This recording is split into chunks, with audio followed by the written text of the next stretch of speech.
Hello, everyone, and welcome. A while ago, I was teaching a course on the Bible, and I had one student in my class who kept asking quite provocative questions.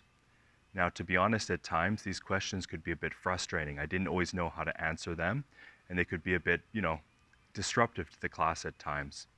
However, over time, I saw that these provocative questions were helpful for me, but also for the rest of the students. These provocative questions encouraged us all to look at things in a different light, to reconsider things that we had assumed. Ultimately, they helped us grow and develop. Jesus in the gospel today is asking a very provocative question to those around him. Today's gospel is taken from John chapter 10. In the context of this gospel, Jesus has been instructing people around them about his identity, who he is in relation to God, that he's the Son of God, that he is the I am, something very, very difficult for people to understand and to accept. And at the beginning of today's gospel, those around Jesus pick up stones in order to stone him. And then Jesus says his very provocative question. He says, "I've done many good works from my Father. For which of these are you stoning me?" And of course, the people around Jesus respond, "We're not stoning you for these good works. We're stoning you because what you said, who you said that you were." Jesus, of course, knew that this is the reason they want to stone him, but he's asking this provocative question in order to get them to look at a different side of what he's doing, to consider things in a new light, maybe by focusing on the good works that Jesus was doing instead of just the words that he was saying. They would be able to see that he really is who he says that he is. It would help them to consider his identity in a new light, but also to live differently, to perhaps become his followers.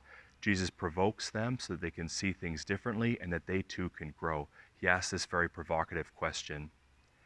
Times of difficulty, struggle, and crisis in life can be times also of provocation, can be times to us to reassess, to learn. This time of the pandemic can certainly be time of provocation. Now, I would certainly not want to downplay how difficult this time is for many, many people. And God is calling different people to respond probably in different ways.